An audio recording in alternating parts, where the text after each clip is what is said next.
So I need your prayers, and we want God to show up here, not me anyway. So it's all good. Would you just pray with me? God, we thank you so much for this opportunity we have to come before you, worship you, hear your word. It's just about that. It's not about me or what I have to say. It's about you. And here we are together, and what we want is to just say our hearts are open to what you have for us. Help us to let down the barriers or the burdens that we've been carrying, the pressures, the expectations of others. Help us to get out of our own heads. Help us just to receive what you have for us. We trust that your word does not go out and return void. Man, that is good news to a preacher like me. We just pray that you would have your way in the space and in our hearts this morning. We ask all this in Jesus' name. Amen. Amen. So we're in week 2 of a series that we're doing looking at mental health, and our series is called I'm Fine.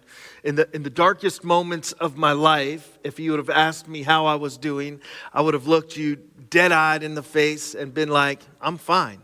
I would have sold it and convinced you, and you'd have been like, that guy has it all together.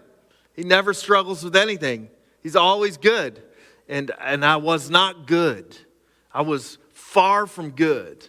And we talked about last week kind of like mental health in general, and I shared a little bit of my personal story and how there's hope. And if you're in the middle of struggling with something mentally, your story does not end with suffering.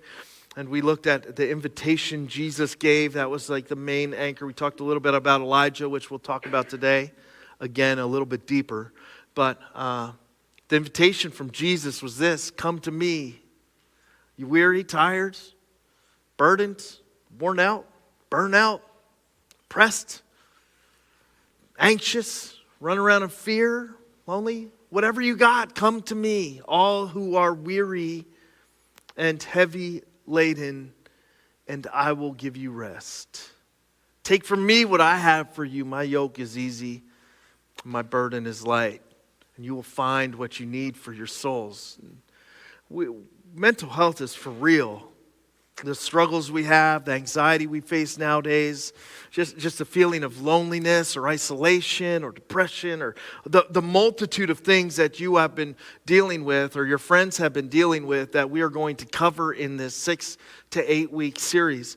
Those are for real, but so is the hope that Jesus has for you. There's some things you shouldn't ignore. You just can't let go. You have to keep your eye on and pay attention to. One of those things is abbreviations in text messages. I heard the story about this mom who texted her son, "Your uncle has died, LOL." And he was like, "What? What kind of sick joke is that? What do you mean? Like, that's not funny, Mom." And she's like, "Of course it's not funny. Your uncle, who we all loved, is dead." And he's like, "Well, why did you type LOL?" And she said, "Because lots of love." And he's like, "It doesn't mean lots of love. It means laugh out loud." And she had been sending it to everybody. You got to pay attention. Some things you can't let go. One of the things I always knew I had to pay attention to or didn't let go, and part of the way I'm wired and the anxiety that I have to deal with is a lot of it gets tied into my health. And I don't know, you're not my therapist, so we don't have to dig deep into why that is. I have a therapist, and that's their business. But I always knew you got to pay attention to things that are going wrong with your body. I've had this fear of cancer and issues and dying, and some of that ties in with my mother and those experiences and the kind of trauma of that. And so I always freak out if I have a medical issue. And what you may not know about me, since this series is obviously way more transparent than I ever felt comfortable with, I might as well embrace it, right? You want me to embrace it and just tell my story? When I was 16, I started what would be a really long addiction to nicotine through dip, chew tobacco, you know, lump in your lip. You guys are from the skook, right? You dudes know what I'm talking about. Some of you women know what I'm talking about. One of my staff members came up to me after the 9:30 and said, "Yo, my wife used to chew." I'm like, too much information, bro, but I know where we're from, right? Like, I know where we're from. It's not surprised. I don't want to know it, but I'm not surprised. And when I was 16, I remember one of my baseball buddies who was much older on the team and could actually buy the stuff legally, give me a can of Copenhagen, and that began like a long, very messed up relationship with nicotine that lasted into my 20s. And I remember in my 20s, we were starting a family, and I was married, and just had my littlest, who's, I don't want to tell you what she's up to now, because that'll really date me. But, and a family, and I was just like, it was how I coped with stress, right? Like, you guys know, right? Like, don't nod, but some of you, like, know, right? Like, it's just coped and deal with the pressures and anxiety of life and all that stuff. And I remember all of a sudden looking in the mirror and being like, what's that? You ever have one of those moments where you're like, what's that? What is that lump? Or what is this bill? Or what is that? What is this news? What's this diagnosis? Where did that come from? I didn't expect her to say that to me. You ever have one of those like, oh man, I don't know what's going on moment? And what's it spark in you? Probably what it sparked in me is an intense amount of fear. Now, here's my confession, is that when it comes to my health, I am usually pretty terrible and dysfunctional in handling my fear. All of us experience fear. That's part of God's design for our lives. We're supposed to experience fear to help protect us, to keep us safe. That's what God is. It's a beautiful part of God's design. But what we're not supposed to do is let fear drive our lives. Because fear is a terrible driver. And it'll take you to some really dark places. Fear is what underlies a lot of our mental health struggles these days, and I'm no different. I struggle greatly with fear, especially as it relates to my body. And so the first thing I did when I realized I had this huge lump right here, and I don't know if you know this, but right here behind your ear and your jaw, you have a salivary gland on both sides. And my left one was blown up, and still is bigger than my right one today. But I remember being like, what the heck is that thing? Oh no, I'm going to die of cancer, because I had this addiction to nicotine, but I also knew the devastating results of what this kind of like mouth cancer can do to you, what this chewing tobacco can do to you, right? So like, what do I immediately do is I immediately jump on WebMD. Anybody here got a WebMD thing they do? You rock the WebMD? I don't know whoever created it, but I know they had a little meeting somewhere. I'm guessing, I don't know. And they got together and they were like, ooh, I got an idea. And they were like, what's the idea? Let's put all the medical issues onto the web so that people can search their own diagnosis. And somebody was like, that's going to make us a lot of money. And then the lawyer was like, yeah, but we're also going to get sued for a lot of money. And they probably sat around thinking about how we're going to fix it. And I know how they decided to fix it. They decided to fix it by putting and also, it may be cancer behind every diagnosis on WebMD. Have you seen this? Like, you got a sneeze, your knee is creaking, you got a little twitch in your eyelid, and you type that in, and it'll say, it's probably nothing, but it could also be cancer. I went spiraling down this desperate hole of fear. It was driving me to some really dark places. I remember convincing my wife. I can be very convincing. This is bad. It's got to be cancer. And she's like, you got to be crazy. It's not cancer. I'm like, it's cancer. I know it's cancer. How do you know it's cancer? WebMD, and I can feel it, right? Like, I know it's cancer. And she's like, well, it's not, but you should go to the doctor if it's that concerning to you and all this stuff. And I got this little child, so before I go to the doctor, I record myself a goodbye video, because I hide it on my computer. Some of you have done this. You know you have. Like a little goodbye, like, honey, my face is probably messed up when you're watching this. Maybe I'm even dead, right? I wanted to record it while I still look like your daddy. That's sad, dude. Like, I probably still have it on a hard drive somewhere. I should find that and delete it. But I remember recording that video, like, for real. Like, That's a real thing I did. I was so convinced. I would call my one buddy who was like kind of a mentor growing up in California. I'd be like bawling on the phone, like, I'm dying, bro. I'm dying. You don't understand. He'd be like, whoa, take a breath, man. Just get it checked. Like, just take a step. I went to the doctor. I did all of the ear, nose, throat things, got all the scans you need to get. Eventually, I'm sitting in the doctor's office. I had gotten myself so worked up. I'm sitting there. I took my wife so that she could hear my death sentence with me. You know, one company, like proof, I'm dying. He said it, you heard it, right? Like, this is bad. And I'm sitting there in his office and he says, Josh, like, why do most of my stories include a doctor convincing me that I'm to come back from the edge, right? Like, I don't know why that is. But I remember sitting there and he looks at me and he goes, listen, the scans came back, everything's good. You're right, your salivary gland's bigger, it's a little blown up. We think that you had a salivary stone that you passed through your system at some point, and this is just how it's going to be. Your left salivary gland is going to be a little bigger than your right one, probably for the end of time. And I sat there, and what I should have done is gone, man, you have no idea the torture I put myself through. Thank you. Give me a hug. Give me a kiss. Let's high five. You're my new best friend. That's what I should have done. But you know what I did do? I argued with him. I'm not always the brightest. You're the ones who sit here and listen to me, so, you know, maybe it goes both ways. And I argued, no, you can't be right. There has to be some other test. I had let my fear drive me to a place that I was so convinced that I couldn't even hear the reality of my circumstances spoken to me from somebody who knew a lot better than I did. What if you've let your fear drive you to places where you don't hear the voice of God speaking to you what you desperately need to hear? What would give you hope?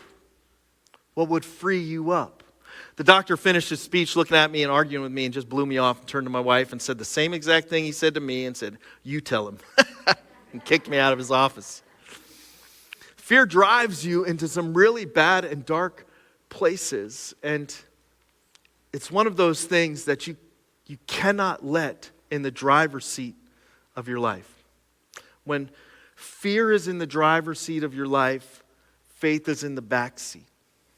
When fear is in the driver's seat of your life, it amplifies all of the obstacles and the challenges, the giants you face. And it minimizes what you really need to hear, especially from a God who cares and loves you. 1 Kings 19, we touched on it briefly last week just as the intro to the story. But what I want to do is walk through it and deep dive into fear. Now, I hope you're not struggling with fear. I convinced myself after the first service, because the sermon bombed so badly, that this was a complete waste of time. Why am I spending a whole message talking about fear? Probably nobody ever deals with it. Nobody ever feels it. But then I reminded myself that God talks about fear a lot, over and over and over again, way more than 300. You might have heard 365 times it says in the Bible, like, fear not. It probably doesn't say those exact words 365 times, but the essence of those words, it's way over 365 times. God talks about fear a lot. So I thought, well, I'm not better than God. Maybe I could tough out this sermon and just make it better than the junk I fed the 9:30 crowd. You ready? Follow along with me. Elijah had been epically courageous so far. This was a prophet warrior. A warrior prophet. Say it however you want to say it. This wasn't some like preacher wearing untied sneakers. This guy was like legit. He pops onto the scene at the beginning of 17. And before you take a nap today, if you want something fun to do, before you jump on Netflix, like just read the story of Elijah from 17 through 19. It is an absolute incredible story. He pops onto the scene out of nowhere in chapter 17, stands up in front of a nation, in front of a king, and goes like, hey, you guys have walked away from God. I'm paraphrasing here. You'll have to read the whole thing for yourself. It's not going to rain. You know how crazy that is?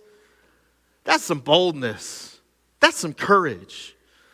I hate telling you things that I think you might not want to hear. I don't like it.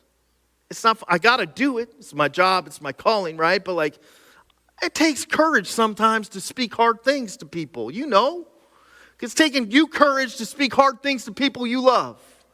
And here's a guy standing up saying the hardest thing to an entire nation, not just of the king and the queen who have gone completely off the rails following these gods of Baal, not just to the prophets of Baal, these false religionists following this empty God to empty places, not just to them, but to husbands and wives and kids and children and grandkids of the nation, all who have been caught up in the consequences of everyone turning their back on the true God and walking to this false God. And here he is courageously by himself, front and center going, it's not going to rain.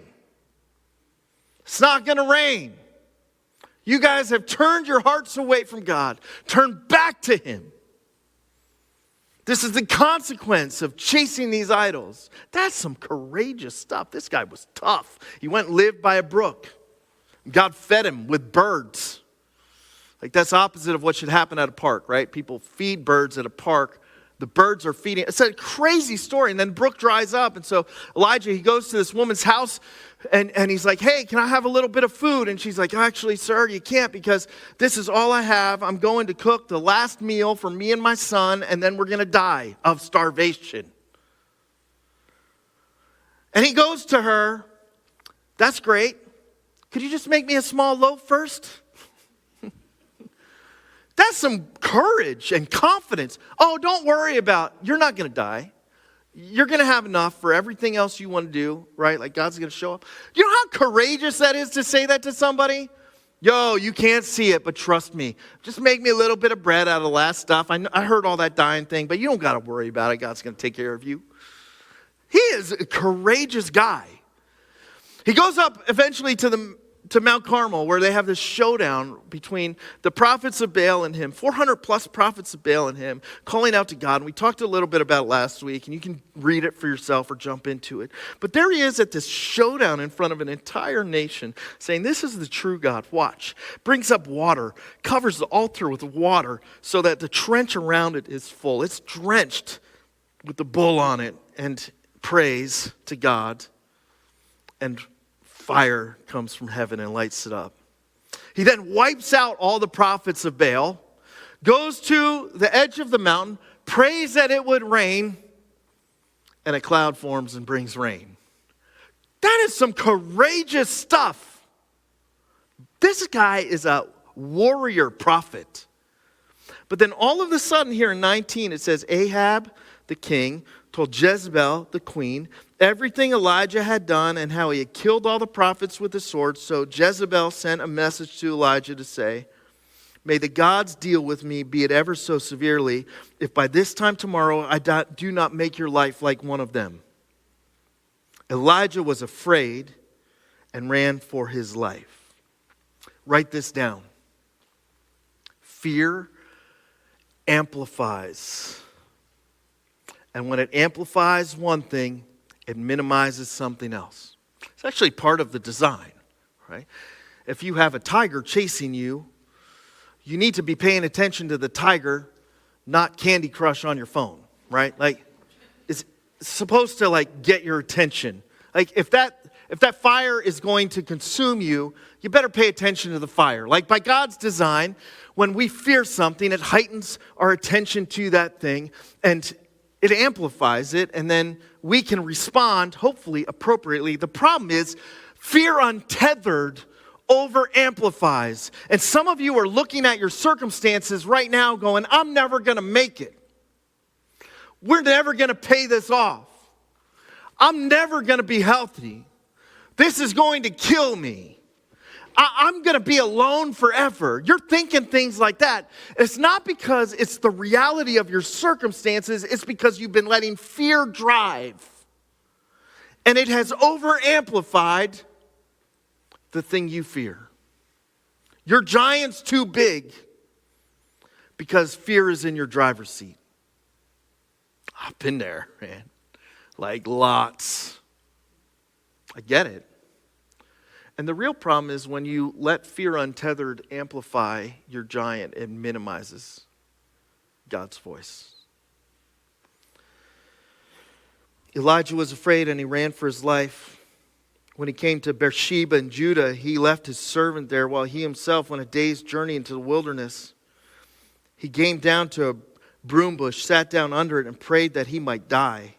"I've had enough, Lord," he said. "Take my life. I'm no better than my ancestors." Then he lay down under the bush and fell asleep. Why didn't he just pray right when the threat came? He was so good at listening to God's voice. But here, he gets a weak, empty threat from someone who couldn't even back up the threat they were dishing out. And he hits the panic button and bolts. He should have been like, "Bring it." That would have fit the character of Elijah. "Okay. With who? I just wiped out all your prophets, Baal. Find me if you can. I've been hiding out in the desert while this drought's been going on, and you've been trying to kill me the whole time. You've been trying to kill me the whole time. What's changed now?" Like, that would have been a good response from Elijah. Like, "You may get me, but you can't get my God. He's going to protect me. I just saw him send rain, fire from heaven. This doesn't seem like that big of a deal." And sometimes looking back on the things that have driven us to such dark places, we can see like, hey, why did that get me? In here, though, it has amplified. It's amplified it. And it's minimized God's voice. God's voice speaking to you, saying, "I got you. I'm with you. I'm here. I'll see you through this. Your story doesn't end with death.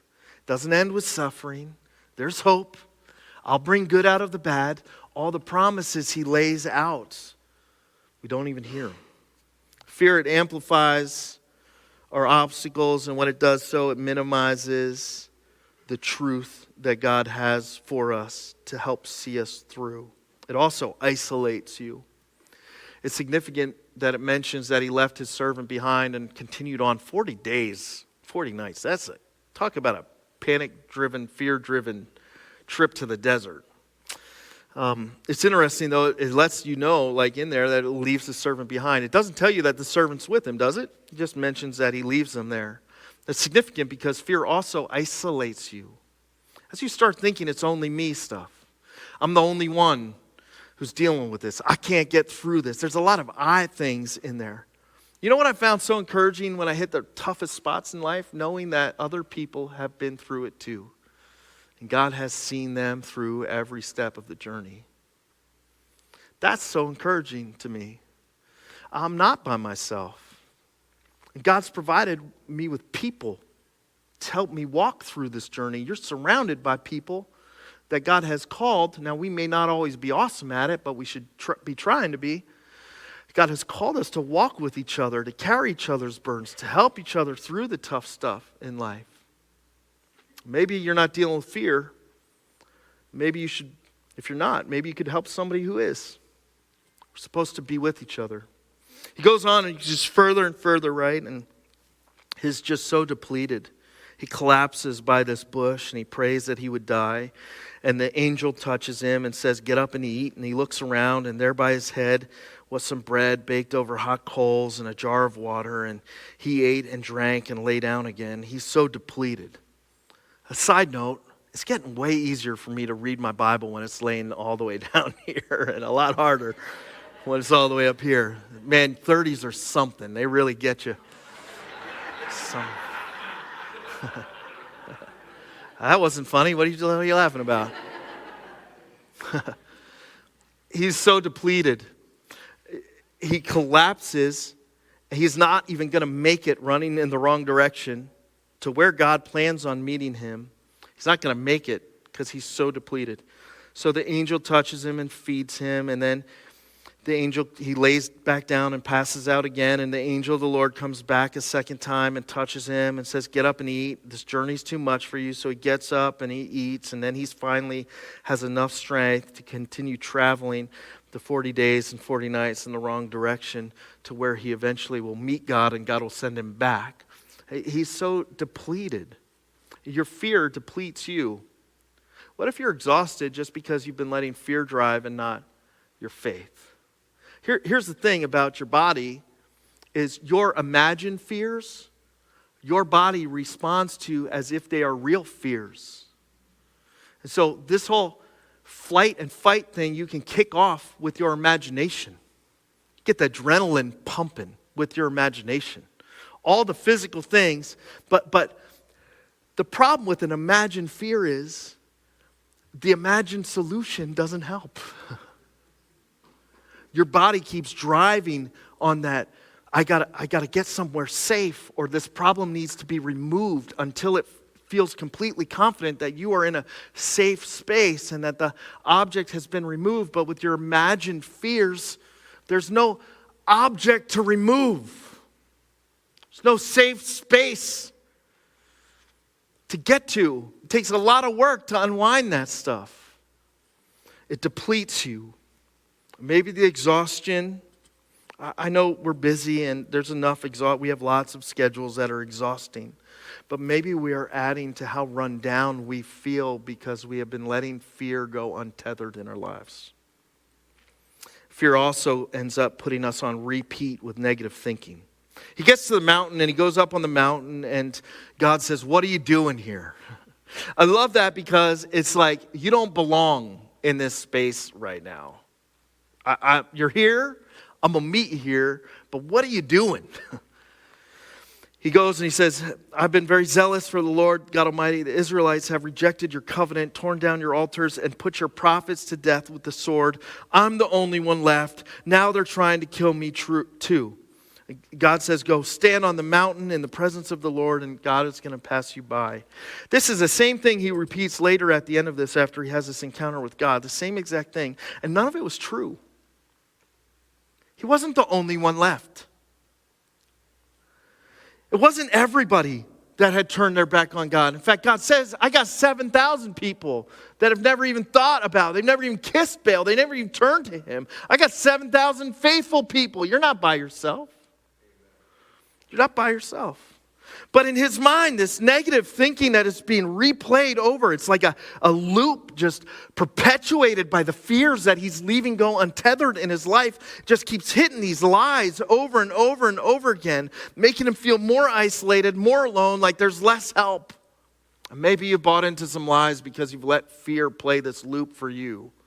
This negative loop, that you're all alone, that there's no help, that they're going to get you, that this ends in misery, that it's never going to get better, that you're never going to find the right person, that you're never going to be in a better relationship than you are, that you're never going to accomplish your dreams. Maybe that negative loop just keeps playing because you're letting fear drive instead of your faith.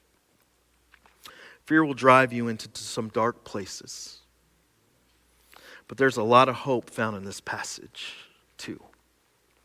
Elijah, he stands and it says, a great and powerful wind tore the mountains apart and shattered the rocks before the Lord. But the Lord was not in the wind. After the wind, there was an earthquake, but the Lord was not in an earthquake. After the earthquake came a fire, but the Lord was not in the fire. And after the fire came a gentle whisper. When Elijah heard it, he pulled his cloak over his face and went out and stood at the mouth of the cave. And then God said, "What are you doing here, Elijah?" He replies with the same thing that he said before. And then the Lord says to him, "Go back the way you came and go to the desert of Damascus. When you get there, anoint Hazael king over Aram. Also anoint Jehu son of Nimshi king over Israel. And anoint Elisha son of some other people from some other places to succeed you as prophet. Jehu will put to death any who escaped the sword of Hazael, and Elisha will put to death any who escaped the sword of Jehu. Yet I reserve 7,000 in Israel, all whose knees have not bowed down to Baal, whose mouths have not kissed him." You want to hear the hope part? It's time to let faith drive. Some of you need to make a conscious decision. I had to go like, I'm never going to WebMD again. It was a decision I had to make.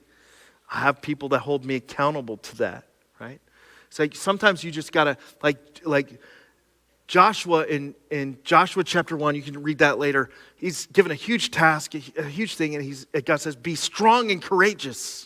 Like, be strong and courageous. I give you my presence. I have my word. Study it. I've given you everything you need. Be strong and courageous. And there it was like Joshua had to make a choice, even though there was some scary stuff going on in his life, that he was going to stand courageously in the middle of it, trusting God. And some of you, maybe you need to stand and decide that you're not going to let fear drive anymore.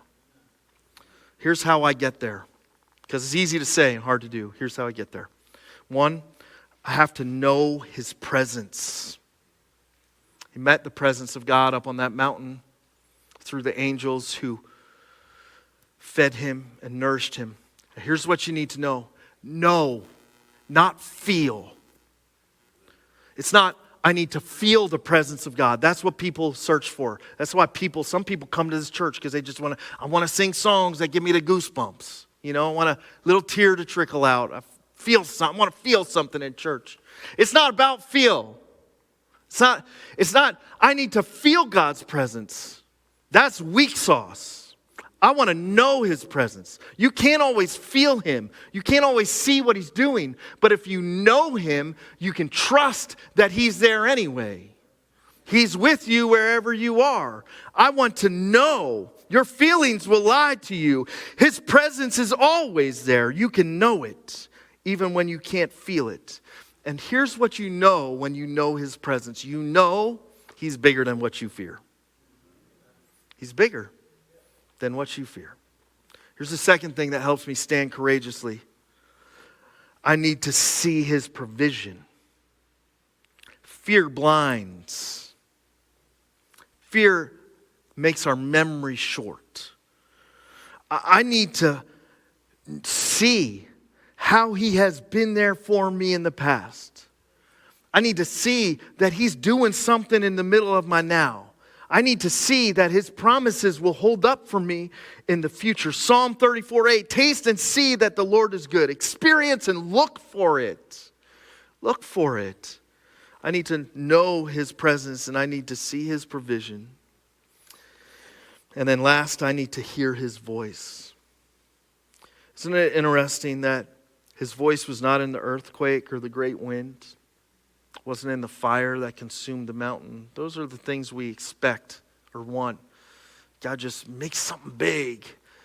His voice was found in the quiet whisper. The Hebrew there could be read. His voice was found in the silence.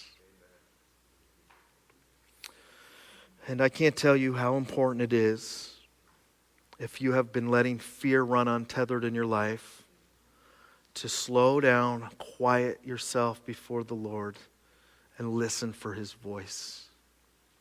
You will find He is bigger than your problems. He is good. He's been there for you in the past. He's there now. He'll be there for you in the future. And He is gentle with you. I'll leave you with these two verses because I'm already over. 2 Timothy 1:7. Right now, like before I get to this, right now, your past is back there. Ain't nothing you can do about it except give it to God and live in His grace, right? So whatever scares you from your past, can you just, for even, you can pick it up again after church. But for these next few moments while I read these verses, the worship team's going to come up and sing. For these next few moments, could you just let your past, let Him have it, and leave it alone for a minute? I know you got some crazy stuff going on in your life right now, but could you just be present in this space, listening for the voice of God? And then maybe just let tomorrow be tomorrow's problem. Just for these moments. Listen to these verses as the worship team comes up and gets ready to sing. And then just really focus on God and who He is during these last songs. 2 Timothy 1:7. God has not given us a spirit of fear, but of power, love, and sound mind. Isaiah 41:10. So do not fear, for I am with you. Do not be dismayed, for I am your God. I will strengthen you and help you. I will uphold you with my right hand. Amen.